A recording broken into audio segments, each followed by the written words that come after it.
آل پر درود نہ بھیجی جائے تو نماز عادت ہے، عبادت نہیں ہے۔ امام کی یاد میں مجلس سے انتہائی مختصر وقت میں قبلہ صاحب کی موجودگی میں جسارت ہے، انشاءاللہ معاف فرمائیں گے۔ امام علیہ السلام نے ایک حدیث نیشاپور کے مقام پر فرمائی تھی جسے حدیث سلسلۃ الذہب کہا جاتا ہے، ٹھیک ہے جی، جس میں کہا جا رہا ہے کہ پروردگار عالم نے فرمایا، وہ پورا سلسلہ سند کے ساتھ، کہ کلمہ لا الہ الا اللہ میرا کلہ ہے، جو اس کلمے میں داخل ہوا وہ نجات پا گیا، اور جو رہ گیا پیچھے وہ غرق ہو گیا۔ پھر امام نے فرمایا بشرطہا و شروطہا وانا من شروطہا، اس کلمے میں داخل ہونے کے لیے کچھ شرائط ہیں، ان شرائط میں ایک شرط میں علی رضا۔ اسی وزن پر ایک اور حدیث ہے قیون اخبار امام رضا میں کہ پروردگار نے فرمایا ولایت تو علی ابن ابی طالب حسنی، علی ابن ابی طالب کی ولایت یہ بھی میرا کلہ ہے۔ جیسے اپنے کلمے کے بارے میں کہا کہ کلمۃ لا الہ الا اللہ حسنی، اسی طرح ولایت کے بارے میں بھی ہے کہ ولایت تو علی ابن ابی طالب حسنی، فمن دخل حسنی امن من عذابی، جو اس کلمے میں داخل ہوا وہ نجات پا گیا۔ وہاں توحید کو اپنا کلہ خدا کہہ رہا ہے، توجہ چاہوں گا، اور یہاں ولایت کو اپنا کلہ کہہ رہا ہے، یعنی خدا کے دو کلے ہیں، جو توحید میں گیا وہ بھی نجات پا گیا، جو ولایت میں گیا وہ بھی نجات پا گیا، یعنی اختیار ہمارے پاس ہے۔ بات سمجھ میں آ رہی ہے یا نہیں؟ یہ دونوں ایک ہی کلا ہے، کیسے حل کریں؟ توجہ کیجئے گا۔ ایک حدیث آپ سنتے رہتے ہیں کہ اگر ولایت نہیں تو کچھ بھی نہیں، سنتے رہتے ہیں نا، نبی نے فرمایا کہ وہ لوگ جتنا سونا اللہ کی راہ میں دیوز پہاڑ جتنا صفا و مروہ کے درمیان دوڑتا ہوا وہ مارا جائے، اگر ولایت نہیں تو کچھ بھی نہیں۔ خب اس کا کیا مطلب ہے؟ اگر میں دفتر جاؤں، یونیورسٹی جاؤں، کالج جاؤں، دیکھیں میں موضوع کچھ اور سوچ کر آیا تھا لیکن ایک درسی ماحول ہے اس لیے میں نے موضوع چینج کر دیا، اس بات کو میں حل کر کے جاؤں گا۔ کیسے اس بات کو حل کریں؟ یہ حدیث سلسلۃ الذہب کو کیسے حل کریں؟ اور یہ کوئی عام حدیث نہیں، امام احمد بن حنبل کے جملے ہیں کہ جو سلسلہ سند ہے اس حدیث، اگر کاغذ پہ لکھ کر ایک دیوانے کے گلے میں وہ تعویذ بن کر لٹکا دیا جائے، اس کی دانائی واپس آ جائے۔ اب کیا یہ ایک کلا ہے یا دو؟ اور اس حدیث کو کیسے حل کریں کہ اگر ولایت نہیں تو کچھ بھی نہیں؟ وہ بیچارہ نماز پڑھ رہا ہے، روزہ رکھ رہا ہے، سب کچھ کر رہا ہے، ایک ولایت نہیں تو کچھ بھی نہیں، یعنی کیا؟ سوال سمجھ میں آ گیا؟ ولایت شرط توحید ہے، یعنی انسان کی توحید اس وقت تک مکمل نہیں ہوتی جب تک ولایت کے کلے میں وہ آتا نہیں۔ وہ کیسے؟ یہ میری بات میں کیسے اس کو ثابت کروں؟ قبلہ تشریف فرمائے ہمارے اساتذہ کی جگہ پر ہے، علم کلام میں ہمیں اساتذہ پڑھاتے ہیں۔ ایک انسان موحد کب بنتا ہے؟ توجہ کیجئے گا، نتیجہ ملے گا، دعا دیں گے مجھے۔ ایک انسان موحد کب بنتا ہے کہ میں اس سے کہوں کہ تم موحد ہو؟ جب وہ کم سے کم 3 چیزوں پر ایمان اور یقین رکھے۔ میں ساری ابحاث کو چھوڑ رہا ہوں، توحید کی جو اقسام ہے، توحید در خالقیت، توحید در ربوبیت تکوینی، توحید در ربوبیت تشریعی، ان تینوں پر وہ عقیدہ رکھے گا تو وہ موحد کہلائے گا۔ یہ کیا چیزیں ہیں جو میں 3 آپ کے سامنے کی مثالیں دیتا ہوں؟ توحید اور خالقیت یعنی اللہ کو ہی خالق ماننا، یہ نہیں کہ زمین کو کسی اور نے بنایا اور آسمان کو کسی اور نے نہیں. خالق بالاصالہ خدا ہے. ہاں توجہ کیجئے گا، وہ جس کو چاہے یہ اختیار دے کہ وہ کسی چیز کو حل کرے، لیکن وہ جو حل کرے گا وہ طول میں حل کرے گا، عرض میں نہیں. توجہ فرما رہے صاحبان، قرآن کی آیت ہے جناب عیسیٰ کی، یہ کیا ہے؟ انی اخلق لکم من الطین کہیت الطیر فانفخ فیہ فیکون طیرا باذن اللہ. میں مٹی سے پرندے خلق کرتا ہوں تمہارے لیے، روح پھونکتا ہوں تو زندہ پرندے بن جاتے ہیں، حکم خدا سے. بالاصالہ خدا وہ ہے، وہ جسے چاہے اختیار دے کے آپ کام کریں. یہ ہے توحید اور خالقیت. دوسری چیز توجہ کیجئے گا، توحید ربوبیت تکوینی، کہ اس کائنات کو جب خدا نے بنایا اب چلائے گا بھی خدا. ایسا نہیں کہ سورج کوئی اور نکالے، چاند کوئی اور، بارش کوئی اور، نہیں، سب کچھ خدا کرتا ہے. ہاں وہ جس کے ذریعے چاہے اس کائنات کو چلائے. آیت ہے فالمدبرات امرا، فرشتے ہیں جو خدا کے امور کو تدبیر کرتے ہیں. کوئی فرشتہ بارش برسا رہا ہے، کوئی رزق دے رہا ہے، حکم خدا سے. کتنی چیزیں ہو گئی ہیں؟ 3. توحید ربوبیت تشریعی. تشریع یعنی قانون. جب خدا نے اس کائنات کو بنایا، خدا یہ کائنات چلا رہا ہے، تو اب اس کائنات میں قانون بھی خدا بنائے گا. ایسا نہیں کہ کائنات کو تو خدا نے بنایا، قانون کوئی اور بنائے، نہیں، ایسا نہیں. قانون بھی خدا بنائے گا. جب یہ 3 چیزیں مل جائے تو انسان موحد کہلاتا ہے. توجہ کیجئے گا، رب بات نہیں کر رہا ہوں. شیطان ان تینوں میں سے 2/3 کا قائل تھا، 1/3 کا منکر تھا. ان تینوں میں سے 2 کو مانتا تھا، 2 توحید کو، 1 توحید کا منکر تھا. خالق توحید اور خالقیت پر وہ یقین رکھتا تھا، چونکہ کہہ رہا ہے خلقتہ من طین وخلقتہ من نار. اس سے تو نے مٹی سے بنایا ہے اور مجھے آگ سے. خلقتہ من طین وخلقتنی من نار. بس خالق اللہ کو مان رہا ہے. دوسری چیز، توحید ربوبیت تکوینی کا بھی قائل تھا، یعنی جانتا تھا اور مانتا تھا کہ کائنات فقط خدا ہی چلا سکتا ہے. آیت فَانْظِرْنِي إِلَىٰ يَوْمِ يُبْعَثُونَ، خدایا مجھے قیامت والے دن تک مہلت دینا. بس جانتا تھا اور مانتا تھا کہ اگر مہلت کوئی دے سکتا ہے تو وہ خدا ہے. لیکن ایک چیز کا منکر تھا. خدا نے قانون بنایا، آدم کو سجدہ کرو، سب نے سجدہ کیا الا ابلیس ابا واستکبر وکان من الکافرین. وہ کافر ہو گیا، وہ مشرک ہو گیا. میرے دوستوں، اللہ کو معبود بھی مانتا تھا، خالق بھی مانتا تھا، ربوبیت تکوینی کا بھی قائل تھا، قانون کا منکر تھا. ساری توحید خراب. اب آئیں اپنے موضوع پر. ولایت شرط توحید ہے. یعنی ایک انسان نے نماز بھی پڑھی، روزہ بھی رکھا، خدا نے قانون بنا ہے. قانون کیا قانون ہے؟ ما آتاکم الرسول، قبلہ جو میرا رسول دے چپ چاپ لو. کہا کہاں دے؟ کہا جہاں دے.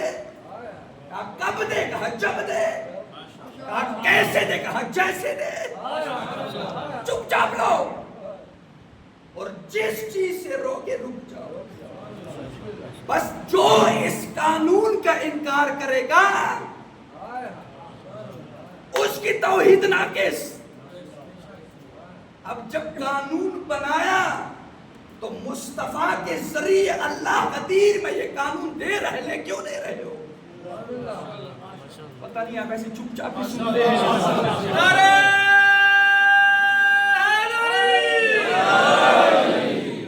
جب قانون بنایا کہ سرکار میرے حبیب کے بعد یہ علی میرا نمائندہ ہے لے کیوں نہیں رہے ہو؟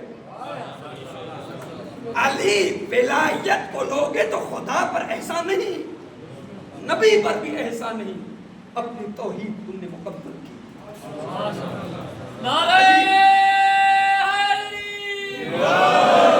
علی کو چھوڑا تو نبی کا نقصان ہی کیا, اپنی توحید تم نے ناقص کر دی. اسی لیے حدیث میں سب کچھ کیا, قانون کا انکار کیا تو کچھ نہ کیا. توحید یہ تینوں مل کر ہیں یا ایک بھی نہیں. ایسا نہیں کہ کسی جز کو چھوڑو اور کسی جز کو نہ. اس لیے حدیث سلسلۃ الذہب میں ایک ہی وزن پر دو حدیثیں ہیں کہ لا الہ الا بھی میرا کلہ ہے, علی کی ولایت بھی میرا کلہ ہے, لیکن لا الہ الا کے کلے میں داخل ہونے کے لیے ولایت شرط ہے.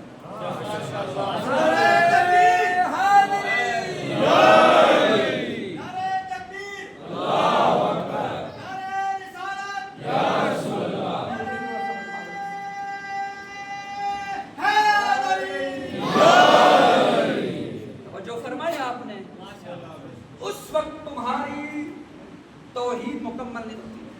بور تو نہیں ہو رہے آپ حضرات؟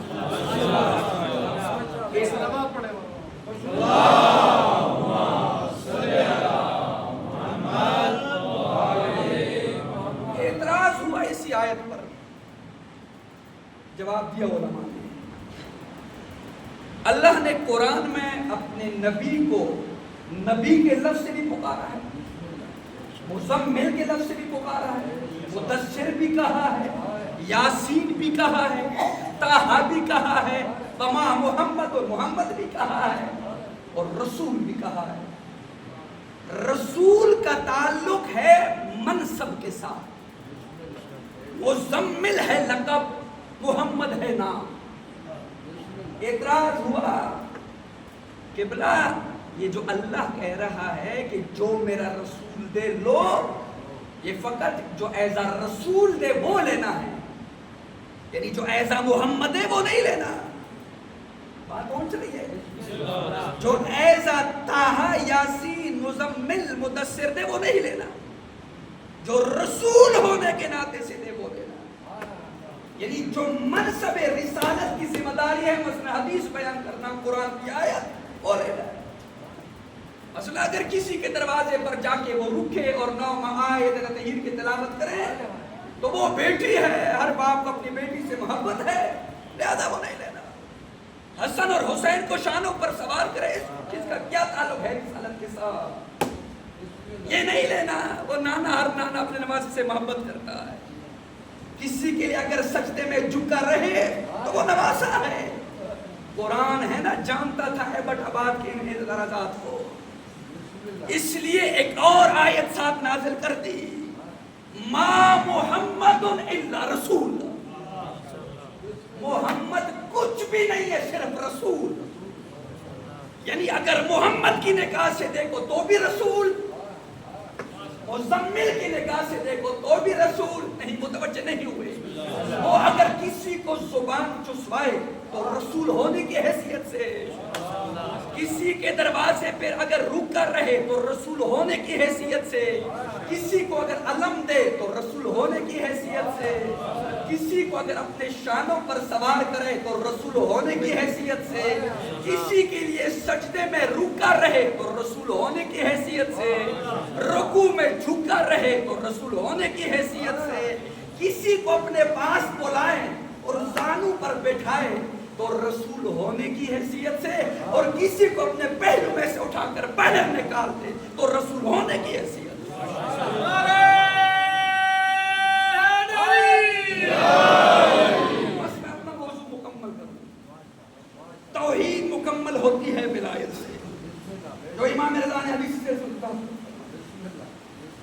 کہ توحید ہے ولایت.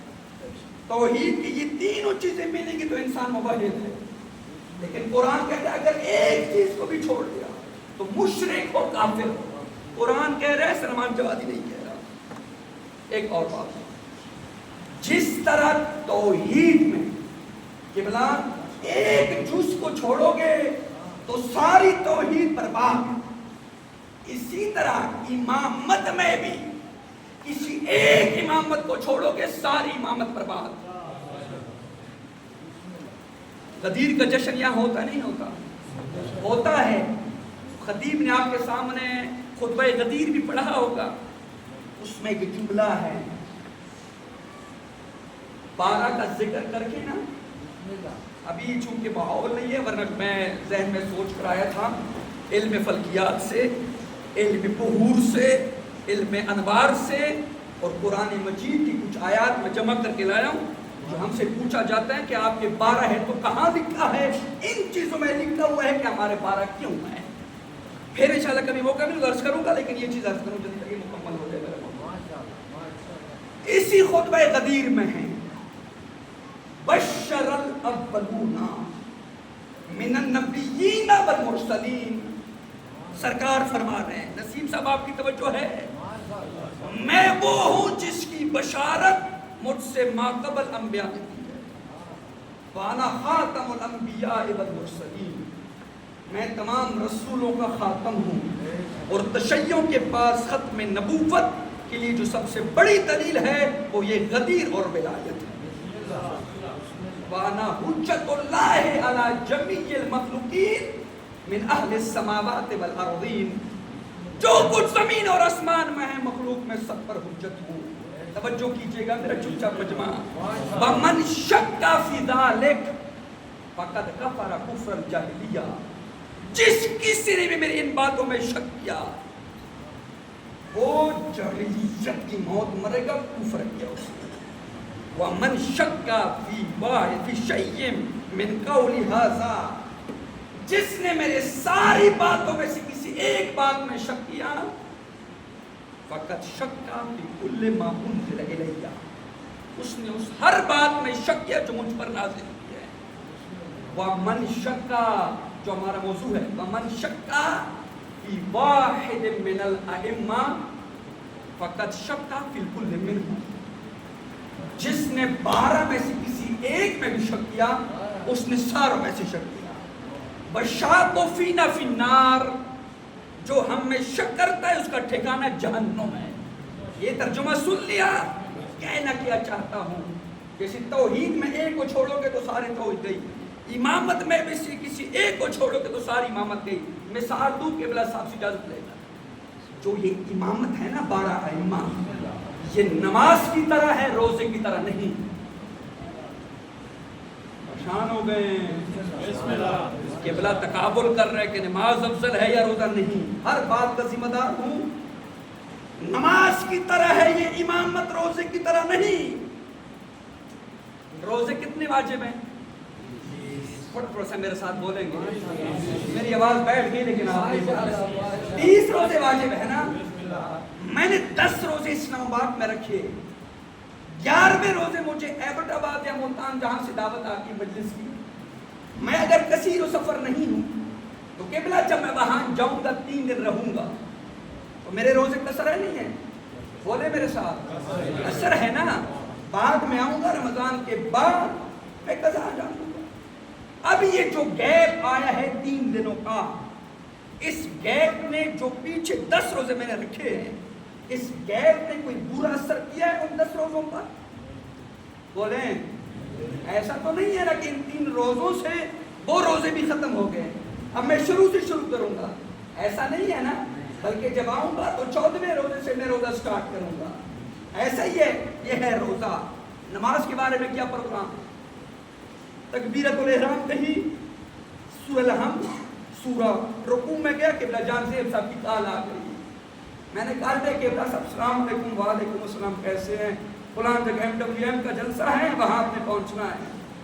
تو اب یہ 2-3 منٹ جو ہم نے باتیں کی, اب جب ٹیلی فون میں بند کروں گا تو کیا پروگرام ہے؟ نماز میں آگے سے جاری رکھوں گا.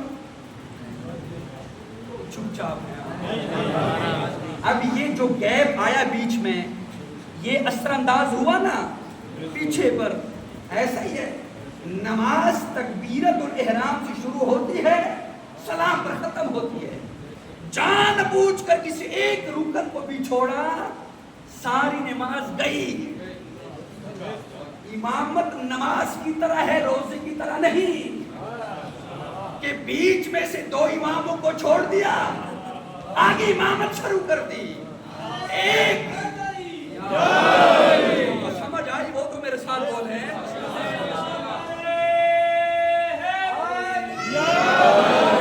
ایک امام کو بھی چھوڑا ساری امامت گئی. جیسے توحید میں کسی ایک توحید کی قسم کو چھوڑا ساری توحید گئی. امامت میں بھی کسی ایک امام کو چھوڑا ساری امامت گئی. آخری بات کون کون گئے ہیں سواری پر ہاتھ اٹھائیں. جو نہیں گئے خدا نصیب کرے. جو کربلا جاتا ہے اور نجف ضروری نہیں کہ وہ ہدایت یافتہ ہو. گمراہ بھی جا سکتے ہیں نجف اور کربلا لیکن جو مشہد جائے گا اس کے یہ ضروری ہے کہ وہ ہدایت یافتہ جائے. بات مشکل ہے نا. جو مشہد جاتا ہے وہ ضروری ہے کہ ہدایت یافتہ جائے لیکن نجف اور کربلا جانے والا ضروری نہیں کہ وہ ہدایت یافتہ ہو. کیا کہنا چاہ رہا ہوں ہدایت یافتہ یعنی 12 امامی. ہدایت یافتہ یعنی اثنا عشری. نجف اسماعیلی بھی جاتا ہے. بات سمجھ میں آ رہی ہے. کربلا اسماعیلی بھی جاتا ہے جو شش امامی ہے. شش امامی ہے کربلا جاؤ مگر گمراہ ہو جو کہ نبی نے فرمایا 12 میں سے کسی ایک کو چھوڑو گے تو گمراہ. لیکن جو مشہد جاتا ہے جو امام رضا تک آتا ہے پھر وہ 12 تک جاتا ہے. امام کے بعد پھر تشیع میں کوئی فرقہ نہیں بنا. اس لیے ہمیں 12 امامی ہونا اور یہ امامت ولایت مکمل ہوگی تو ہم موحد کہلائیں گے.